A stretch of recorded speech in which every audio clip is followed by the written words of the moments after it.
this journey that I am on began in 2001. 10 years ago, I introduced the DREAM Act. 10 years ago, I said that it was a matter of simple justice in America, that if a child, an infant, was brought to the United States by their parents, if they've lived a good life and worked hard and achieved many things and want to stay in America and make it a greater nation, we have to work together to make that possible. That's why I introduced the DREAM Act.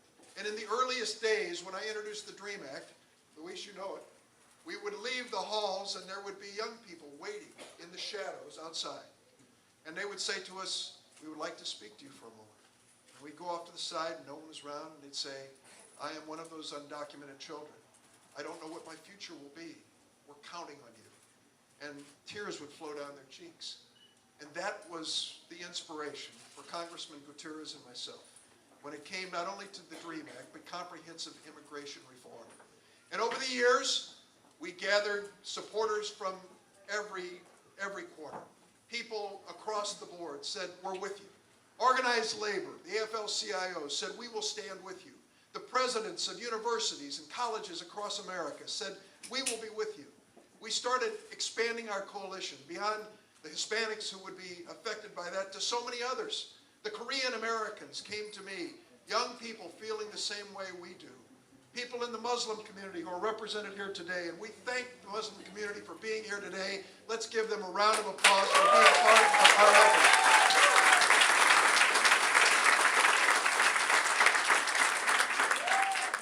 And so the time came over the years when things changed.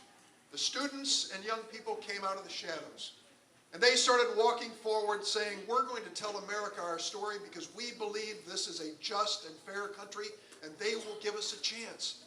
And I will tell you, as these students came forward, many of them would come to Washington wearing caps and gowns to let us know they are graduates and they want to be part of our nation's future. As we heard their stories and learned what they wanted to do for America, it inspired us to try even more.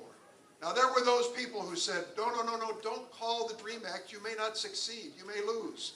But Congressman Gutierrez and Congressman Davis and I know that if you don't put people on the spot and tell them we want to know where you stand, we want to know how you will vote, then you just drift forever, accomplishing nothing. And so this last week, we called this measure for consideration in the United States Senate. We worked hard on it. Senator Harry Reid, who is the majority leader, I'm only his assistant. I must be fourth most powerful in the world. I'm his assistant, but we worked to bring this up. And you saw the roll call. When the roll call came in, we had 57 Democrats voting for the DREAM Act, and not one Republican.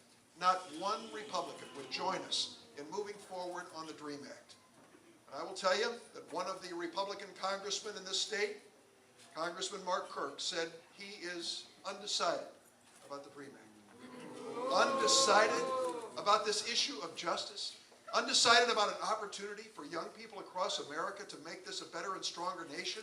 Serving us in the military, going to college and becoming our doctors and engineers, our teachers and our lawyers, our business people of the future. Undecided? Well, I can tell you about a battle we fought a few years back. It was a battle in the United States House of Representatives, and you remember it well. It was the Sensenbrenner Amendment. Do you remember that? Yes. The Sensenbrenner Amendment. Let me tell you what it said.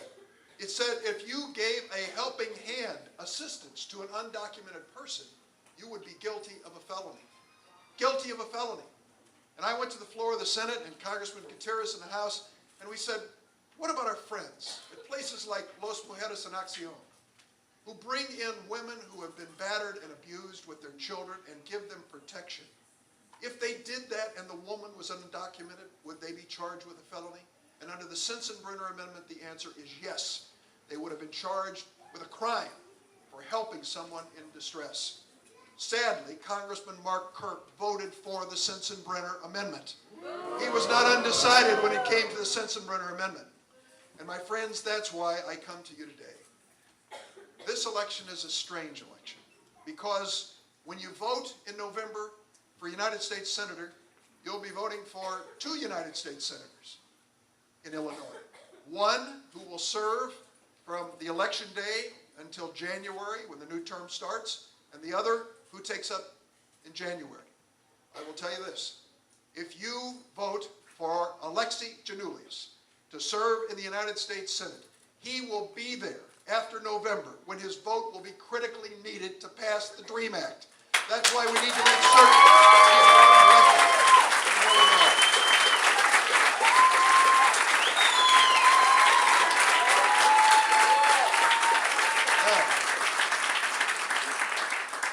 I gave a speech on the floor after we lost this vote on the DREAM Act, and I was sad and I was angry at what had happened. I looked up in the gallery and I saw all these young people, tears streaming down their faces, not knowing what their future would be. And I thought to myself, you let them down. And I went to a rally the next day and they said, you didn't let us down. We now know that we have to double our efforts. We have to work harder. We have to reach out and bring those in, students who are in America legally, students who are here, citizens who will join us in this effort, and they will. We are going to make this an effort that starts with these young people and builds not only to pass the DREAM Act, but to pass comprehensive immigration reform once and for all.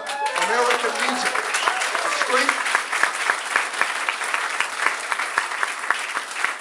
The strength of this nation is its diversity. The strength of this nation is that people from all over the world have come together in this place called America and said, we can build an American family, we can build an American future together.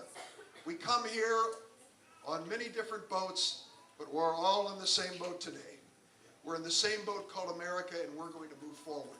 Move forward, giving every family a chance to make this a better nation. I beg you, in this election, count those candidates who will stand by us. Every vote counts. Losing one vote can make a difference. And that's why I tell you, when it comes to my colleague in the United States Senate, make sure that person is Alexei Janulius. He's the one who stands by us when it comes to these important immigration reforms. Thank you all very much. It was great to be with you.